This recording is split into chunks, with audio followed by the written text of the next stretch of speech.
그러니까 길리엄 플린 같은 사람은 글쎄 이걸 사회성을 가진 작가라고 해야 되나요? 그러니까 그 사람이 보는 어떤 방식이 정확히 소시오패스의 방식일 겁니다. 아마 말하자면은 자기중심적이고 자기 가치관적이고, 그러니까 그래서 이걸 편광의 형태로 보는 거거든요. 사회를, 어떤 인물이나 사회의 현상을. 그게 어떻게 보면 현대 사회의 가장 큰 특징 중에 하나일 수 있는 거죠. 자기중심성이 강한, 그리고 선과 악의 존재라는 게, 선과 악의 판단이라는 것이 사실은 모든 분자적인 상태에서 가능한, 그러니까 해석 자체가 결국은 모든 걸 자기중심성으로 갈 수밖에 없는 거죠. 길리엄 플린 같은 사람들이 주목받는 이유도 그겁니다. 우리 사회라든가 특히 뭐 미국 사회도 마찬가지지만 그런 사람들이 굉장히 일반화되게 나타난다는 거죠. 범죄자를 필두로 해서 어떻게 보면은 요즘 유명한 사람도 있잖아요. 강모 변호사가 있잖아요. 그 사람 똑같죠, 뭐. 예를 들면은 모든 게 자기 중심이에요. 그러니까 그런 현상을 굉장히 길리엄 플린은 잘 묘사를 했다고 봐요. 그게 이제 그래서 소시오패스적인 시각을 가지고, 그러니까 오히려 그건 역설이라고 볼 수 있는 게 그거죠.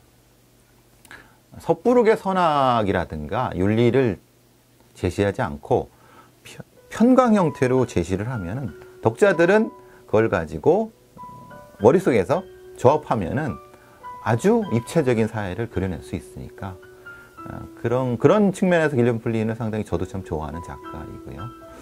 뭐 이제 그런 어떤 사례라든 건 지금 너무 흔하죠. 아까 말씀드린 그 변호사 얘기도 마찬가지고, 제가 어제 이제 칼럼을 썼던 제천에서 가족을 몰살시키려고 했던 그런 사람도 마찬가지. 절대 자백하지 않아요. 약이 발견됐고 그것이 행동이 찍혔는데도 자백하지 않아요. 그 사람의 시각은 다 자기 중심성이에요. 그리고 그 중심성이 완결이 돼 있어요. 그러니까 사실 무서운 존재이기도 하지만 사실은 우리 사회에서는 그냥 가장 일반적인 존재되고 있다는 거. 뭐 어떤 사람들은 이것이 소통이 부재한 사회의 가장 극명한 현상이라고 얘기하는 사람도 있지만은 거기까지 가긴 좀 뭐하고 좀 그러네요.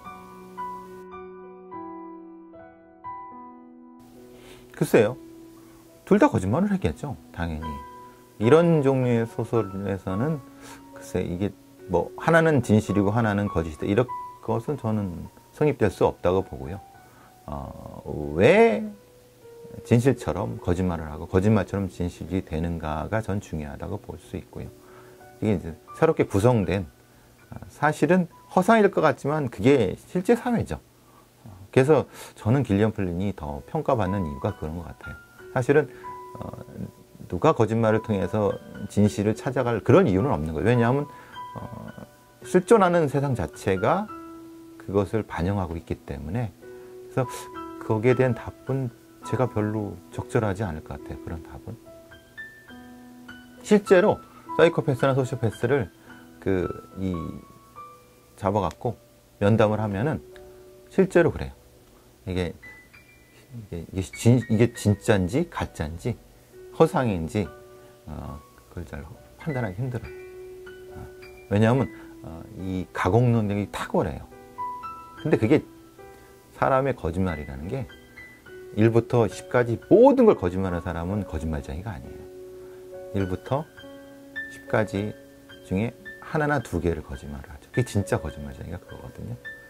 근데 이 길리엄 플린이 만들어낸 이 어떤 사람들은 그 부분에서는 좀 더 탁월하게 거짓말을 하고 있는 것 같아요. 제가 보기에. 그러니까 이제 서술이 생각을 아무런 어떤 꺼리낌 없이 쭉쭉쭉 얘기하는 것 같지만 사실은 그 속에 녹아있는 심리적인 장치가 대단히 의미 있는 장치들이 많다는 거죠. 그러니까 이것에 대한 인물을 재구성해 본다고 하면은 사실은 사회에서 존재하는 다양한 캐릭터들을 이해하는데 도움이 될 수 있는 거죠. 이런 종류의 소설은 사실은 어떤 공부용으로도 사실은 매우 중요한 의미를 갖는 것이기도 하고, 뭐 공부용이 아니라 하더라도 조금 좀 치밀한 형태의 묘사 게임 같은 경우 이런 거에 긴장감을 가지고 싶은 독자들한테는 좋은 소설이라고 생각합니다.